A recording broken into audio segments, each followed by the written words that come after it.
Okay, so as we touched briefly on Lovie Smith getting the job with the Texans, and one of the points that Flores is making in his lawsuit, which is a point that's very well made, is that it's not just that minority coaches are not getting opportunities, but when they get the opportunities, they get the worst of them. They get the ones that basically nobody wants because there are only 32 positions, and really and truly, it's really the bad ones that keep having to hire coaches.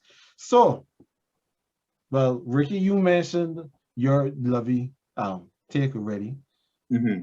Justin, what do you feel about Lovie Smith at the Texans? So let me quickly say, right? I've seen Lovie, obviously, during his Chicago years. I have a lot of respect, a lot of love for Lovie Smith, especially the guy who's come from a great coaching tree in Tony Dungy. And let me say this, right? As a side point, I have so much love for Tony Dungy and his efforts in making sure that every single year under his tenure in Tampa Bay and then in Indianapolis, he made sure his assistants were black and gave them the opportunity then to turn around and be head coaches. I have a lot of respect for Lovie Smith. I just don't, well, I do know, but I'll reserve my comments here. Lovie Smith is not the correct hire for Houston, but as Ricky and y'all have so eloquently pointed out, checker is not chess. So the reality is Houston really wanted Josh McCown. I don't think that is any secret by now. They wanted that. But in midst of the lawsuit, and in midst of the fact that the other 8 openings went to white candidates, they could not really justify him, especially considering he has absolutely no prior coaching experience. I don't mind what Ricky said, that's not coaching experience. He has no prior coaching experience. They could not turn around and justify bringing him as a coach. So as Ricky correctly said, they called Flores' bluff. Says, oh, you want this job? And you say that a black person should get it? All right, we'll give a black person, just not you. We're going to give somebody within our own organization, so we're promoting from within. The players all love him, so the players won't be upset. He's a black man. The criteria that you kept noise for him, Flores. And again, as Ricky correctly said, a man who has been to a Super Bowl, so he has a resume. I just don't know where you're going with 62-year-old Lovie Smith at this point. And I know Lovie's taking his job as his retirement package. But guys, if y'all don't know this already, just like David Culley before him, this is going to be a one-and-done situation for Houston until they can get or make the job attractive for the people who they really want. Because you don't hire a 62-year-old Lovie Smith and figure he is the person to take the show forward. And again, I have all love and respect for Lovie, but nobody is hiring a 62-year-old thinking that this is the man, the future coach of my franchise. No. So like Cully before him, this is a one-and-done situation. They hope they can get the whole Deshaun Watson situation solved and, figured out by this offseason. Make the job look a little bit more attractive. Fire Lovie Smith for whatever reason, because just as y'all mentioned, I can't prove that you didn't hire a man for whatever reason. The same way I can fire a man for whatever reason I want. So they're going to justify firing Lovie Smith when they eventually find the coach that they want to go forward with. What about you, AJ? Justin, boy. On the nose. Oh, Justin, once again, just said everything I wanted to say. Lovie Smith was hired by the Texans because the Texans have no idea what their team is at this point. No one knows what the Texans are. And I have this in my notes as well. This is a repeat of what they did with Cully last season. This is the same crap they did last year. And Lovie Smith is about to endure the same fate. Now, mind you, Lovie Smith is no scrub, and Professor Rick already told us why, right? Brought some team to the Super Bowl. He has a resume that obviously looks better than Cully's and whatnot. It's not that, but good grief, the man is 62 years old, for real. Seriously? And in some respects, I can't say I wholeheartedly agree with Justin's McCown point, but I do to a certain extent that they wanted Josh McClone. They did want him, right? But at this point, you don't even know what your quarterback situation is, which is the main issue you have to get. Like, because Deshaun Watson right now is like an urban myth, right? Why get a young coach to rebuild with, and especially in light of this whole Brian Flores lawsuit, is like, all right, you know what? Let's take a step back from McCown right now. Let's not do this right now. We have a black man in here who has some experience. You know, he's been around the game for a while.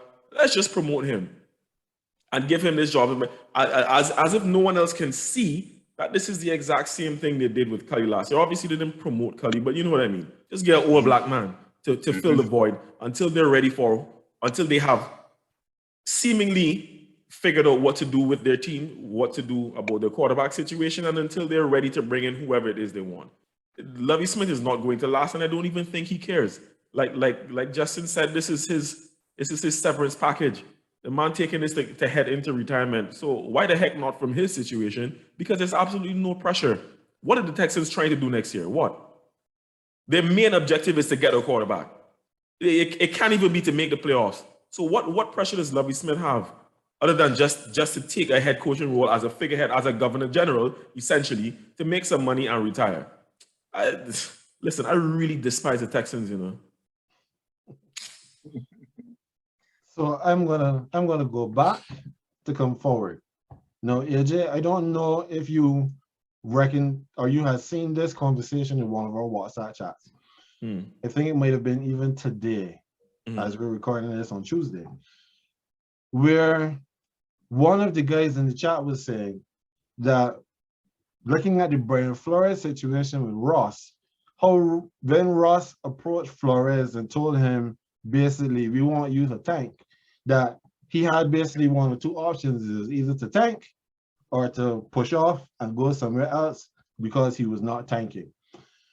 I said that for Flores, who was a young head coach at the time, there was absolutely no way possible for him to decide that he was going to tank, and it would have been worse for him to decide he was going to push off.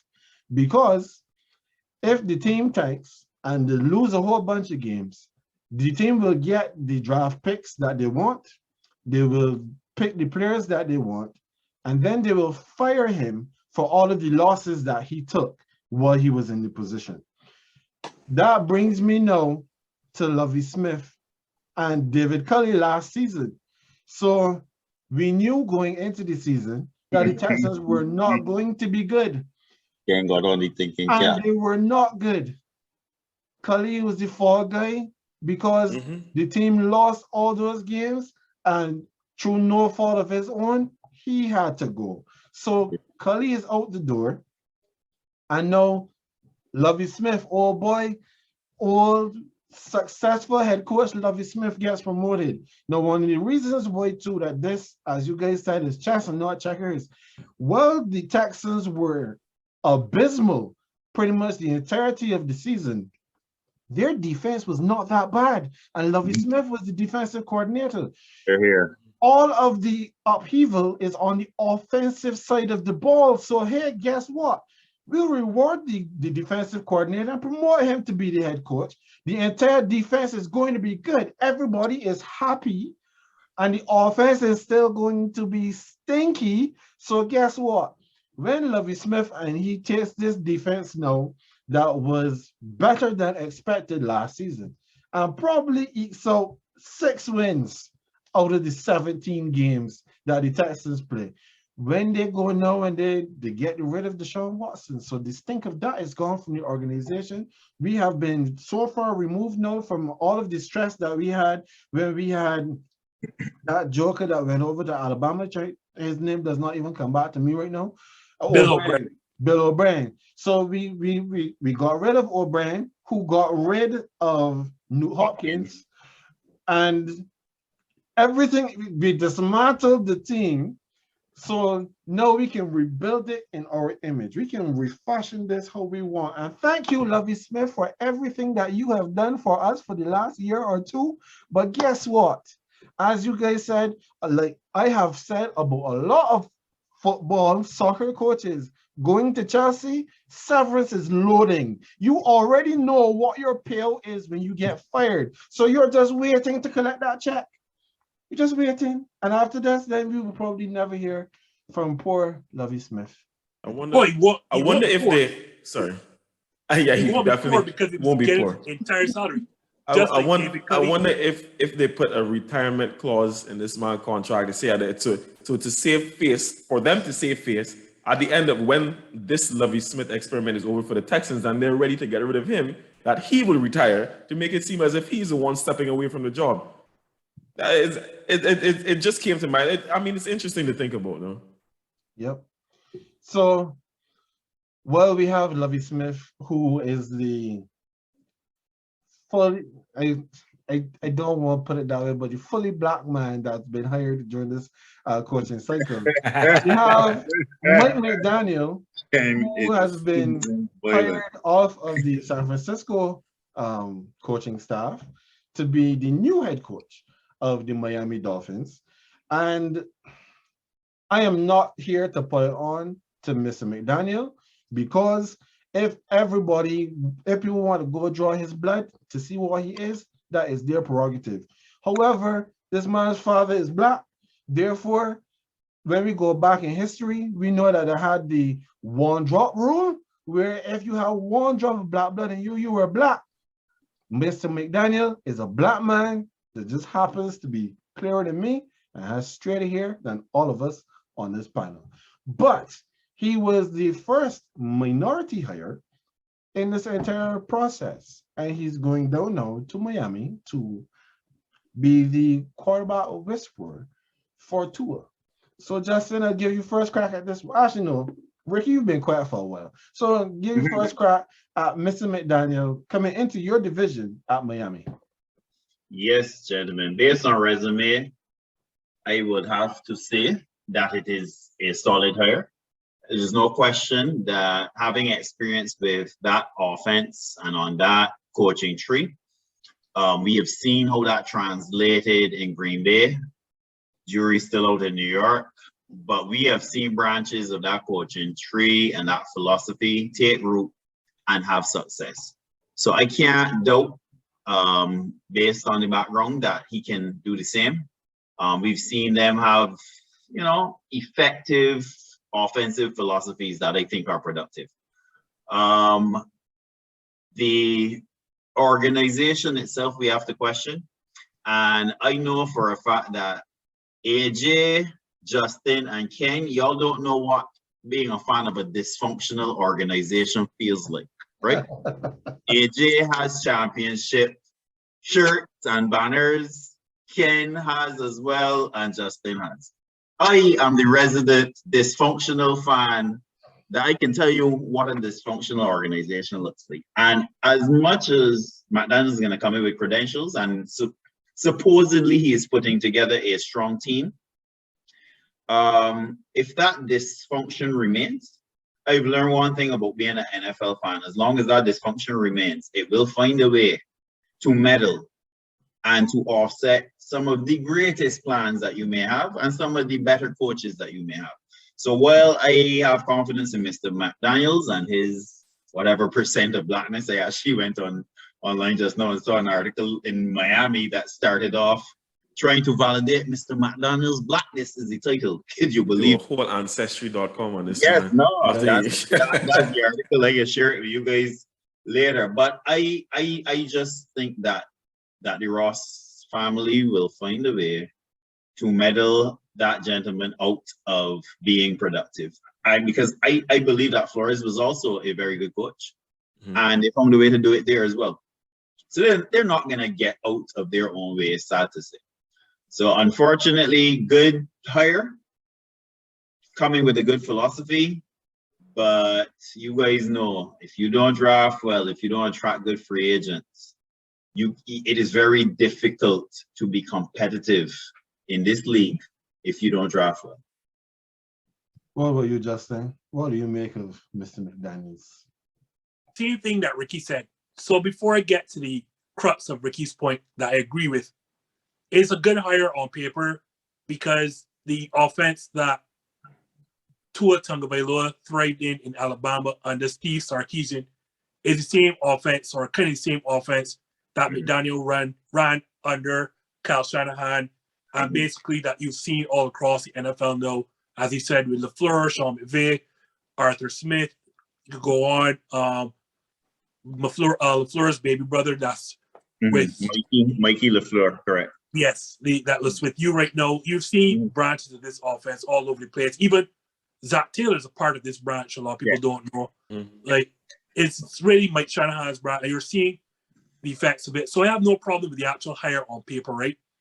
As I said, Tua thrived under Steve Sarkisian and that same offense. He's coming to run the football, and part of the problem in Miami, offensively, they really could not run the football. And if anything Kyle Shanahan offenses can do is run the football. We've seen it in San Francisco. We've seen it in Green Bay. We even saw it in Los Angeles when they had Todd Gurley. But Sean McVay is done with that. No. But Ricky's correct. Culture over everything. And I know only this season really accepted that. There are particular franchises that will do well all the time, or even if they're not doing greatly, will be okay, because culture is greater than anything else. You could have the best players, you could have the best coaches, you could have the best general manager. It doesn't matter if the culture of the franchise is bad. And if you want an example of that, because Ricky didn't exactly give you one, I'll give you one. You're seeing it in the Super Bowl right now. Everyone talked about how bad Matt Stafford, the quarterback, he was. And he had no playoff wins. And what happened the second he stepped outside of Detroit? What happened? All of a sudden, 3 playoff wins and he's in the Super Bowl. So magically, Matt Stafford is a good quarterback now? No. Detroit is an awful franchise. This is a franchise that has made the playoffs in 3 of the last 22 years. And 2 of those 3 years came under a black man, and you fired that black man. Jim Caldwell. Yeah. You fired that black man, and now you have not made the playoffs since you've gotten rid of that man. And you only made the playoffs 1 season prior to that black man in the last 22 years. Calvin Johnson, a Hall of Famer, said he would rather retire before the age of 30 than play another season in Detroit. Left, and they fought over money. If you think Calvin Johnson's not good enough, then what about a top 5 running back in Barry Sanders? The same thing. I think Maz last season he ran for 1,600 yards. I said I would rather retire than play another down for the Detroit Lions. I say all that to say again, Ricky's correct. Culture over everything. And if you feel the need that you can fire a black man that has given you successive winning seasons for the first time in over 10 years, and you think that the next person's coming in and changing the culture of your franchise, you are a liar. The Miami Dolphins are going to be in hell until the moment that the NFL is forced with this lawsuit to put Stephen Ross outside of the organization. Culture over everything, and Ricky is correct. It does not matter if they dig up the grave of Vince Lombardi, if they give it to Mike Tomlin, if they give it to Bill Belichick, if they put me, you, AJ, Ricky to coach. It does not matter. Culture over everything. Here. What about you, AJ? So like the others, like these auspicious guests before me, I am very interested in, or I should say, I did like the hire on paper, right? Because of obviously the fact that he's a more offensive mind, and now mind you, I don't believe in Tua, and I'll touch on that in a second. But for the type of offense that McDaniel is supposed to be able to build, it may help Tua to become whatever is the best version of himself that he will be in the NFL. If the guy can actually take that step, it should, right? Based on pure optics, just on how these pieces are coming together, it should. Don't know if it's going to happen. There's no guarantee. There is something to say about you guys' point on the culture of this organization, right?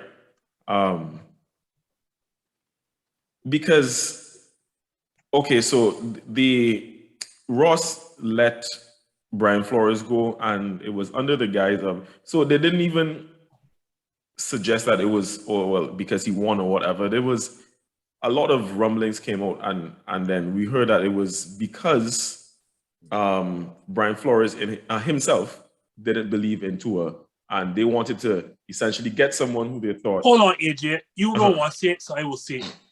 They let him go under the guise that he's an angry black man, and these are their words, who is impossible to work with. Said he had an issue with relationships. The exact quote was that he had an issue with relationships. Yeah. Right. So fair enough. And where I will actually defend Flores here is that I think that was based on the whole Tua thing, right? And they did not put him being Brian Flores in a position to succeed by drafting Tua. So again, this goes back to what you guys said about the culture of the organization, because the man didn't even want Tua in the draft. No. He wanted Justin Herbert, right? And we saw enough evidence in Tua's rookie season that Flores didn't necessarily believe in him, because every single time the little boy was in trouble, what did he do? Go back to Old Faithful, Old Yeller. And when they needed to win a game, they went to Fitzmagic. It was every single time. Every single time. So we know that there is some truth to that story, right? So again, relating to you guys' topic, point on culture, this culture will be too strong for a first-time head coach to overcome. Like, it's said that some people just aren't great enough to overcome dysfunction, and I think that will be true in this case. I don't know if I see McDaniel as like staying here a long time, because as was already articulated, as long as Stephen Ross is in this position, he's going to get it his own way, and his minion Chris Greer, something is going to happen that will essentially possibly see some excuse as to why McDaniel can't continue in this position, because I don't have faith in them to put him in the best position to win. It seems that if Flores who at that point in time should have had more in terms of like this part of the decision-making process, if he wasn't even allowed to pick or to have a final say in who he wanted at quarterback, I don't know how McDaniel, who's a first-timer now, is going to have that sort of pull either. So yeah, the rotten culture of this organization, I think, is going to shine through at some point. And in the meantime, let me end it on a light note. I'm interested to see what Tua will become in the interim. Not me. Jimmy G South, man. At least Jimmy G has arm strength. True. And a little hype. Yeah, so you guys have spoken extensively on the culture that exists in Miami. So I will not touch that point at all. What you've said is well said. But to start where AJ finished, there's no way that McDaniel got this job if he did not come in with a plan as to how he was going to make Tua improve. That is the bottom line. You know, coming in, that the last coach got fired because he really didn't care for the quarterback. But the quarterback is the one that is loved by ownership. So therefore, you have to come in with a plan to fix it, because it's not that we're coming in and we're going to switch our quarterback. No. Tua is the guy, at least, if not just for this season, for the next 2 seasons. And McDaniel has to fix that. No. Coming in, I had no idea who Mr. McDaniel was. I heard more about his race than I heard about his coaching coming into this entire conversation. But from my research, I do see that he does have some bona fides. He was the run game coordinator for the San Francisco 49ers before he was promoted then to offensive coordinator. Now, it's interesting that we are not hearing the same kinds of conversations about if he's calling the plays or if his head coach is calling the plays, but I digress. He is the guy that has been given the task now to develop the offense in Miami because the defense actually played very well and kept them going. If he's able to bring in people to help foster that defense, keep it good, and also if he has a plan to make Tua good, then all power to him. It's going to make your guys' division a lot more interesting because at least, maybe we may have a half decent Dolphins team for the entire season as opposed to playing Jekyll and Hyde, tanking because Ross wants it to tank and then winning games because the coach don't feel it tanking anymore. No, we talk about one quarterback who is loved by his organization, and therefore they brought in a coach to try to fix him. No, AJ and I will be exempt from this conversation because we talked about this guy at length last week, and that is Brian Daboll going to the New York Giants because we know that the Maras, they said that basically we're the ones responsible for Daniel Jones being screwed up, and we have not put any stability around him, and therefore we want to give him an opportunity now to become all that he can be. And the point that we both agreed on last week is that Daboll would have gone in this job because they would have looked at the development of Josh Allen and there were similarities in the games between the two. So I put it to you two, gentlemen. Justin, we'll start with you on this one. Daboll in the Giants. First thing, let me say this, right? The only similarities between Daniel Jones and Josh Allen is that they're white. And it stops. They're both Caucasian. That's where the similarity starts and ends. Like, I don't know what people come to justify. So before I continue, let me say I like Brian Daboll. Huh? I like Brian Daboll because I am the guy who said I like what they do with Josh Allen. They like what the Bills did when they realized, look, we can't run the football. This offensive line, for whatever reason, is not a good run blocking unit. Let us use Josh Allen in whatever way is possible. I loved what Brian Daboll did with Josh Allen. It is stupid, ignorant. What's the word? Inefficient. It is. This is sabotage here to think that because this guy who is coaching an all-world talent, otherworldly talent in Josh Allen, because that's what his skill set is, right? Otherworldly. He has a cannon of an arm, an extremely mobile guy. This is not to say Daniel Jones isn't, and a tank of a human being. That because Brian Daboll had success with Josh Allen, that is going, or you can replicate this with Daniel Jones. What is the word I'm looking for? Like, what is the word? Help me, gentlemen, when you're not good at your job. Inept. Not mediocre. Richard Sherman voice. You were like you're I'll use inept, but that's not the word I'm looking for. You do not know what you're doing. And the fact that you sat down, right, and came out before the season ended and says you are not moving on for Daniel Jones next season. This shows you how bad you do not understand or how bad you are at your job. And if indeed you are going to stick on with Daniel Jones for whatever reason, wouldn't the obvious hire be someone like Eric Bienemy, who has taken a backyard football quarterback who admittedly could not and said out of college he did not know how to read defenses and read pre-snap. Isn't the obvious hire Eric Bienemy? Isn't that the obvious one? And again, I like Brian Daboll, right? But to come now and tell me, oh, well, Daniel Jones look like Josh Allen, so we can take Brian Daboll. This is madness. Utter and complete madness. This is, I'm fumbling for words, sorry, gentlemen, because I could not believe it. That was a justification for taking Brian Daboll. Just tell me you have a problem hiring black people, because I'm going to get to it now.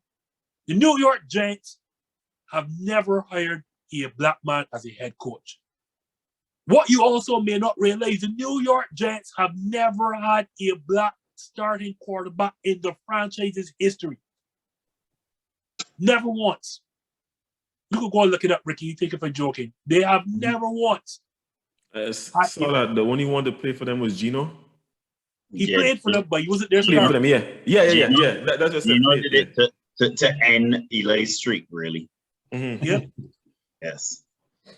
You have never drafted or put in place a black starting quarterback. You've never hired a black head coach. And now you are telling me that you're bringing Brian Daboll because Daniel Jones looked like Josh Allen. You do not know what the hell you are doing. I like Brian Daboll as a coach.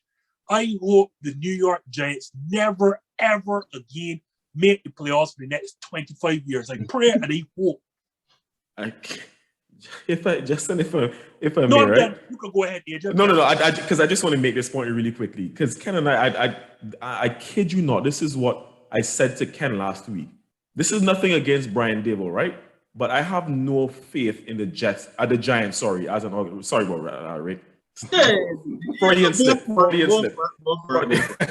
No. I have no faith in the Giants as an organization, right? This is exactly what I said. I'm not going to be long, Ricky. I'll let you go. I just wanted to show you how much I do not trust this franchise, and this has nothing to do with the fact that they beat me in Super Bowls. It has everything to do with what Justin just said. I don't know if these men realize that there's still a football franchise in the National Football League. I don't know if the Maras understand what it is that they're into at this point. I trust Kevin Hart to win an Academy Award for Best Actor more than I trust the New York Giants, footballing Giants, to figure out what it is they're doing with this franchise. The Maras specifically, to figure out what is happening with their franchise. That's all I needed to say. I just wanted to reiterate that, Justin, because I said this to Ken last week. This is more about a distrust of this organization than it is Brian Daboll's potential ability as head coach. Sorry, I found the word now.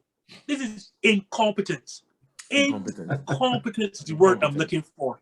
Utter incompetence. You have seen, and I've never seen a football player that is a quarterback, especially a young quarterback. Daniel Jones, since Daniel Jones' rookie season, the man has gotten progressively worse. I have never seen a rookie in any sport, a young player, continually get experience and get worse at what they are experiencing. I have never seen it in my entire life. And you think Brian Daboll, because he has coached a man with a skill set far superior to Daniel Jones, because Daniel Jones is not as big as him, he is not as strong as him, he is not as athletic as Josh Allen. He does not have the arm, he does not have the arm talent, does not have the wheels, does not have the strength to run over linebackers. And because Brian Daboll coached Josh Allen to success, you are bringing him to coach Daniel Jones, who we all know should not be starting, far less in an NFL's franchise. I would not start him in the SEC if he was to go back to college tomorrow. I would not start him. This is incompetence. Hi, Ricky. Yeah, let me say, as the resident New York fan, and I started off last time talking about dysfunction. Let me say one thing. The Giants have been consistent, but not in a good way. Pat Shermer's record, 32 games, 9-23. Joe Judge's record, 32 games, 10-23. One could argue that's progress. You found a way in 32 games to win one more, right? Those are the last two head coaches for the Giants. Same thing. Come to New York, the media runs with it. We hear all the great stories. We heard them about Shermer. We heard them about Judge, right? Mm-hmm. This is what I mean about dysfunctional organizations. Off season, what do? We know you build teams through free agent sign-in, so sometimes you build teams through the draft. We will argue the Rams, a classic example. They're not using the draft. Bengals drafted well, and they've added. So we got an example in this Super Bowl. But what baffles me is when you sign Kyle Rudolph. We don't have anything of substance to see from Kyle Rudolph since that big free agent signing. Kenny Golladay. I mean, what are we doing, right? When I look at the draft side of it, I don't have anything of note other than I will say Andrew Thomas. Andrew Thomas graded well this past season. He didn't have a good rookie season, but he graded well this past season. Other than that, right? And let me shout out Mark Thompson, fan of both shows, this Justin and Greenbage. But Mark, I gotta give some licks here as my resident Giants fan expert. The Giants are showing me that they are just as dysfunctional as we thought these last few seasons. And until they find a way to get out of their own way, there's one thing I learned about the NFL these last few years in particular. There are teams that get it right and find a way, right? And then there are teams that get in their own way and get it wrong. And I don't see anything different here. The presumption, Daniel Jones versus Josh Allen, as y'all said, I agree. Wrong. If you make that as, you know, that if that's the core of what you're thinking, then you're gonna just give Daniel Jones another 17 games now to prove that he is not capable of making those kind of steps. And that's the core issue. That's the core issue. Not to mention that I feel when you develop a record of that level of function, it becomes even more difficult for you to get out of your own way because that's all you know. I got 4 words to finish this off. 4 words. Incompetence.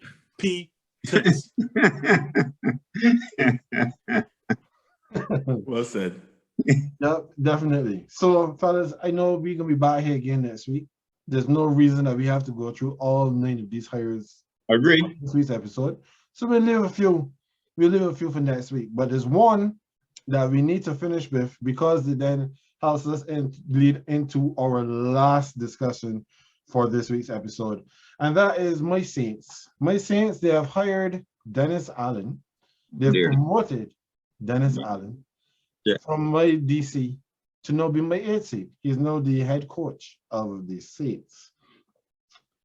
And I'll just talk about Dennis Allen and the Saints so we can spend the rest of our time on the main topic. I believe that Dennis Allen being hired for the Saints is not a bad move. It's probably not the best thing that we could have done. However, it is a great move from the perspective of continuity. Dennis Allen was the interim head coach when Sean Payton came down with COVID, and he was able to still, try to keep the wheels rolling while the rest of the offense was kind of struggling.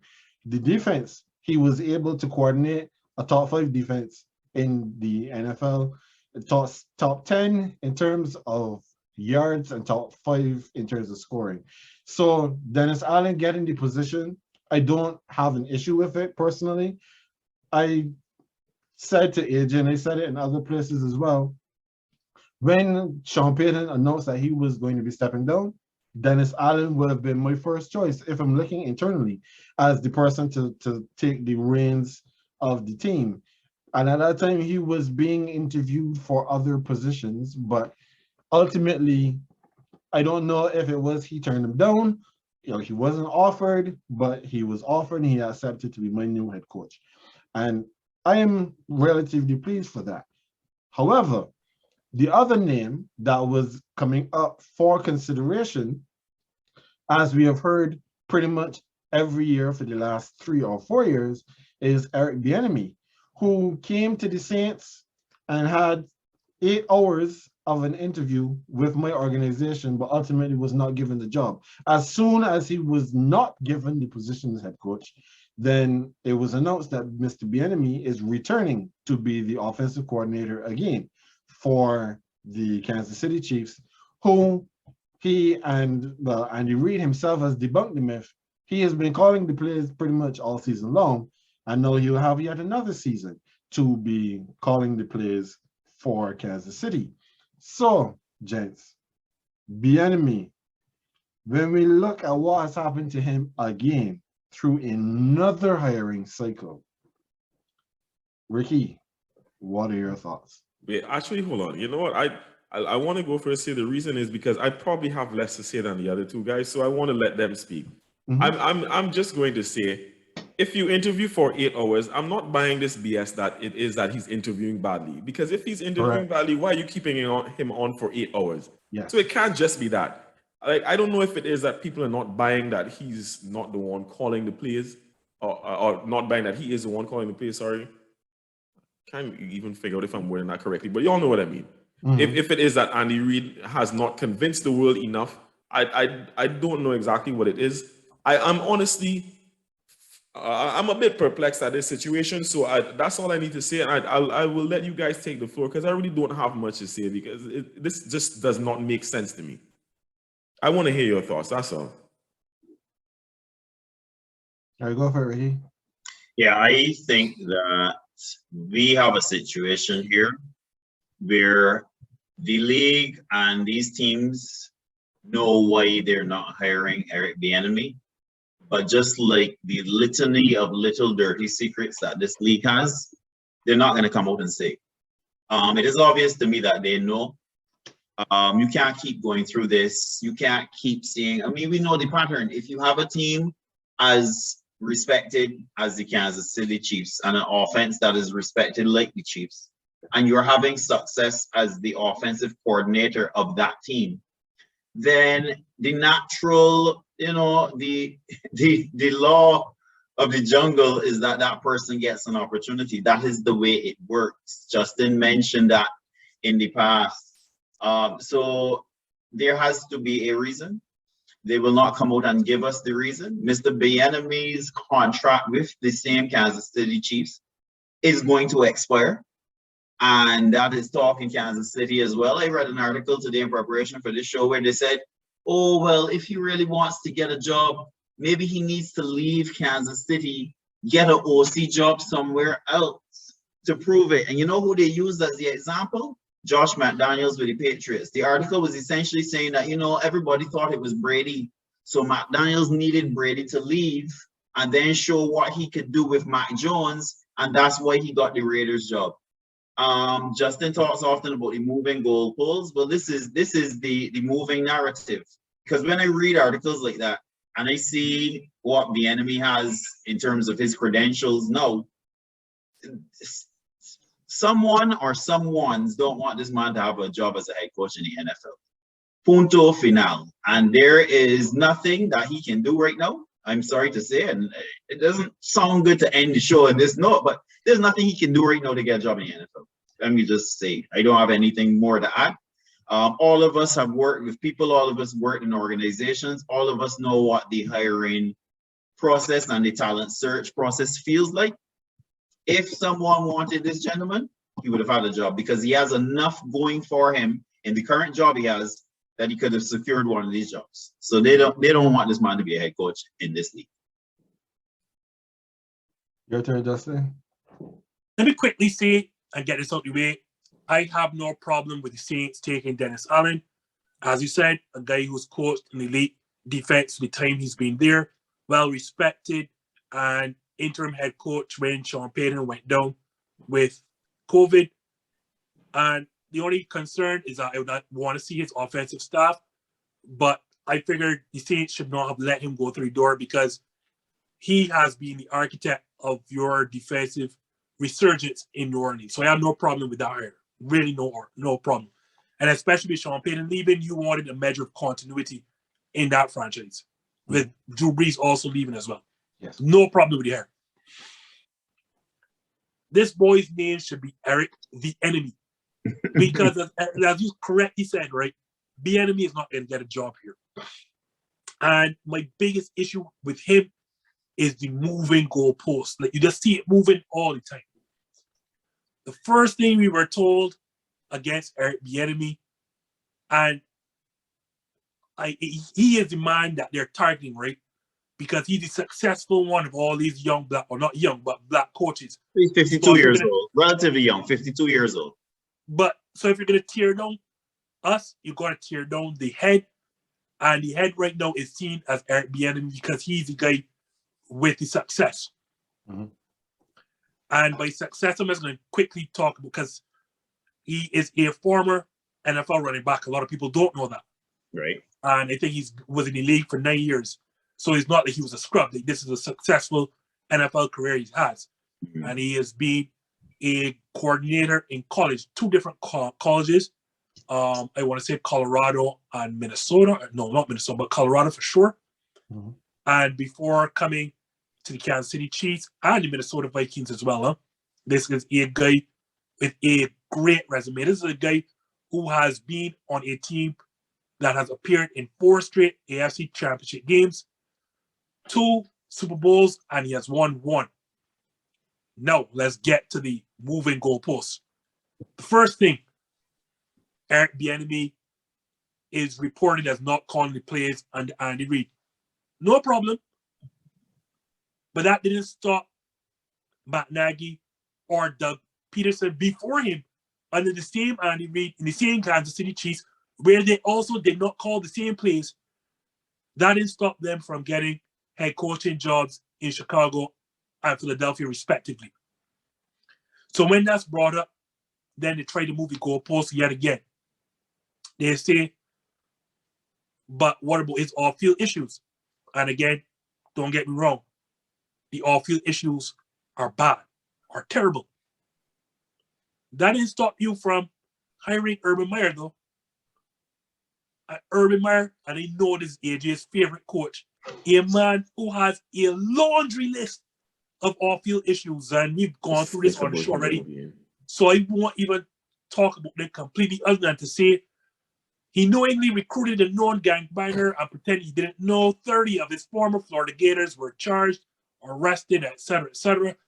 He knowingly hid the domestic violence situation with one of his assistant head coaches and often uses his failing health as a reason to ditch jobs when it gets sour. And they could go on and on and on. And then he got to the NFL and hired a man who was charged or reported to be racist in terms of the strength and conditioning coach at Jacksonville. It didn't stop you from hiring Urban Meyer. And then Urban Meyer brought those situations or that controversy within the NFL, which led to his firing and Shad Khan pretending, oh my gosh, I didn't know that Urban Meyer would be this guy. And then even before Eric Bienemy, what were we told? We were told the problem with getting young black coaches into head coaching roles, we are not producing offensive minds, and offensive minds particularly touching quarterbacks. We produce Jim Caldwell, we produce Eric Bienemy, we produce Byron Leftwich, and all 3 of those men are currently still without a job, or at least a head coaching job.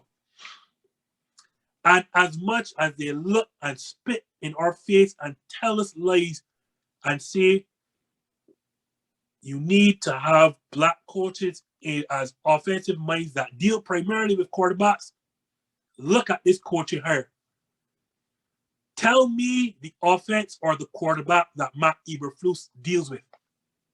For those who don't know, Matt Eberflus just got the Chicago Bears job being the defensive coordinator for the Indianapolis Colts. I didn't know that quarterbacks play defense all of a sudden. Tell me, and by the way, Matt Eberflus is now being given a bright young quarterback prospect in Justin Fields, being a defensive-minded coach, by the way. Huh? Please tell me the offense that Dennis Allen runs. Please tell me. Dennis Allen is on an offensive mind. Please tell me yet again the offense that Brandon Staley ran when he was over in the Chargers. I mean, in the Rams. Tell me. He was a defensive coordinator who made his name because of Aaron Donald and Jalen Ramsey.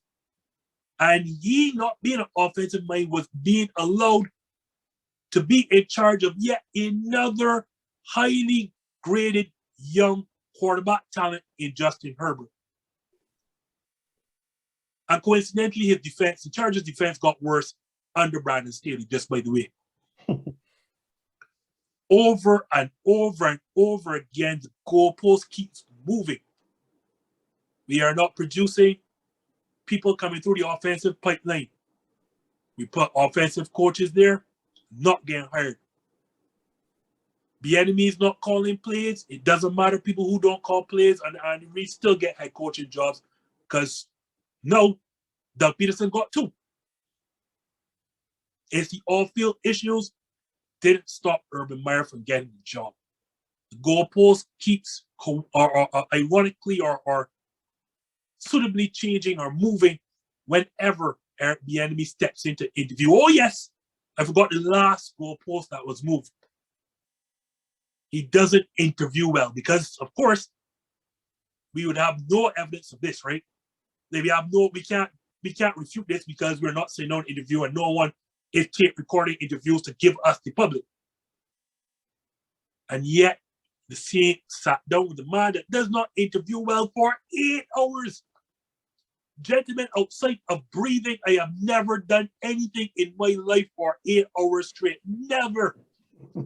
Justin, let me just add to that. We heard that McDaniel with Miami interviewed for 9 hours with the Miami job, and that was framed, that 9-hour interview was framed as the reason why they went with him instead of Kellen Moore from Dallas. So the 9-hour interview with McDaniels with the Dolphins is framed as, oh yes, this was definitely the man because he was in the room for 9 hours, but the 8-hour interview for Bienemy, it doesn't amount to anything. Yeah, it's kind of obvious that this man is not going to get a head coaching job. So this man interviews poorly, but they want to sit down for 8 hours to find out that he interviews poorly. And let me say, right, that's a level of incompetence because I'll explain to you why, right?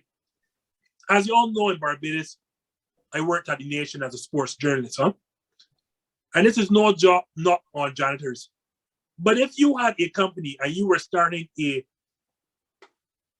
sports magazine or you were starting a newspaper and you wanted a sports editor, and I came in and a janitor with no sports writing experience whatsoever came in, and my interview wasn't the greatest, and he told you whatever in this interview, are you telling me that with my 15, 16 years of experience in sports journalism, that you're going to take the janitor over me because of an interview? You have to be crazy. And the same thing with Kellen Moore. Don't mind what the Dolphins brass told you. It wasn't the interview that McDaniel got the job. It is because of what they did before. Kellen Moore is not good, and McDaniel is. You don't need an interview. You need a resume. And I can sit down with my 2 eyes and see that Kellen Moore is not going to be a good head coach. And I can sit down with my 2 eyes and look at McDaniel and see the offense he runs and the success he gets out of it. Because if I have Dak Prescott, if I have Ezekiel Elliott, if I have Amari Cooper, and if I have CeeDee Lamb, and I can't score with that offense, I should not be interviewing for anything. So as the interviews, it is the off-field issues, it is he's not calling plays. The goalpost just randomly moves for Eric Bienemy. I say all that to say it's unfortunate, but Eric Bienemy clearly is not going to ever get a head coaching job in this league. Well, your points are well articulated, both of you, and as well as AJ. So there's not a lot for me to add to what you guys have said. What I will say though is that I actually do believe that, and I made this point before we started, that if Dennis Allen had not been promoted, if he had gotten a job somewhere else, chances are Eric Bienemy would have gotten the hire in New Orleans, because of the fact that if we're losing, we've lost our head coach. Our offensive coordinator has also said that he was basically done. He wasn't interested in interviewing for the head coaching position. And then we're not going to promote our special teams coordinator. Bienemy and Leftwich were the only other 2 options that were being touted as head coaching options for the Saints. As far as I know, Leftwich would have had to come in the door because according to the Rooney Rule, you have to interview 2 minority candidates. So chances are he did interview as well, but we did hear that he got an 8-hour interview like Bienemy did. So I look at that and I say, well, if we're looking to still try to develop a dynamic offense and we've lost pretty much everybody else, then Bienemy probably would have been the one to get that position. That's me supposing, but I'm not one of the decision makers, so I could be wrong. I could be wrong, and I'll hold my hands up and say that I could be wrong because I genuinely don't know, but that is my belief. And understanding the Saints organization a little bit is why I believe that he may have gotten the chance. I have beachfront property in Green Bay to sell you if you honestly believe that, Nate. I was just about to say, right? I can understand. You know what? That's a homer pick. I know you want to think of your team as Saints, pun very much intended. However, I don't think that was ever going to be the case. It's nice to think so, though. I'll leave you with that. I know, like you said, you probably won't die on that hill, right? Which is fair. But I definitely am on the opposite end of the spectrum when it comes to that take. Well, I mean, your skepticism is warranted. I'm not going to be disingenuous and say that you're saying that is just being a hater or whatever. It does come with merit. But that is how I'm going to choose to view it. And if I'm wrong, then so be it. However, property. but like I said, though, the fact still remains that Bienemy still continues to get overlooked for every position.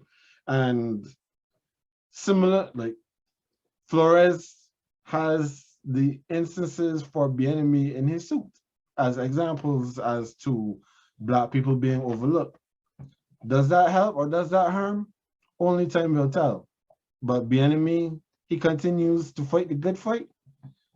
I also did have the thought that, you know, if you were to go somewhere not being under Andy Reid's shadow, maybe it might help. But this is us as a people continuing to try to create. Okay, why was that not the case for Matt Nagy and Doug Peterson then? Why did they not need to get from under Andy Reid's shadow to get a job then?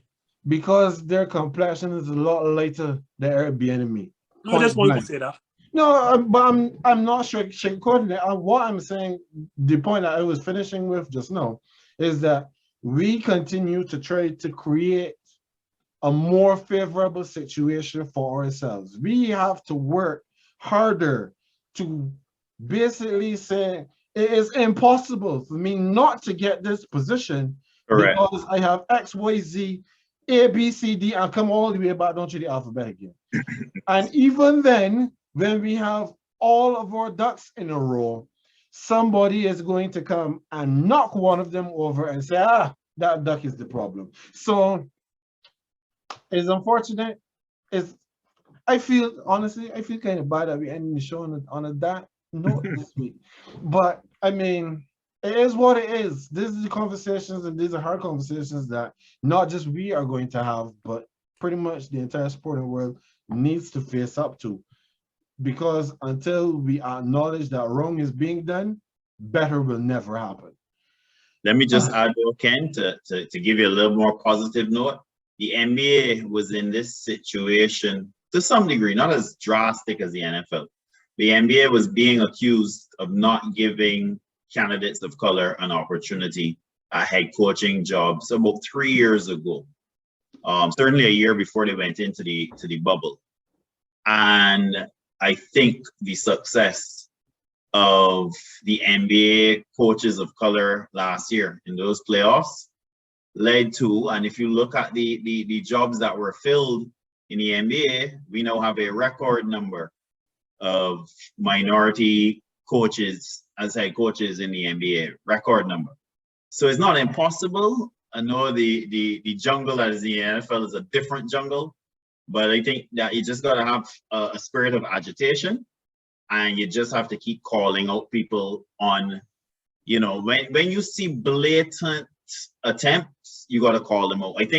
I think calling out is what prevent Josh McDaniel from getting that job, because I think he would be the head coach of the Texans had Brian Flores not stepped up, you know. So It's gonna take some time, sadly, but we will see. And that's why I think Mike Tomlin may have gotten so passionate. Remember, there was a point in the season where a reporter or someone was rumoring that Mike Tomlin would be going to take the USC job. And Mike Tomlin got very aggressive and passionate in that moment. And I think it is because he recognizes what he represents and he recognizes what's going on. So he can't be the one to step away from Pittsburgh Steelers to go to USC. It don't matter how much you think of USC as a college team, you can't, because Tomlin knows what he represents in this particular moment in time. Correct. Agreed.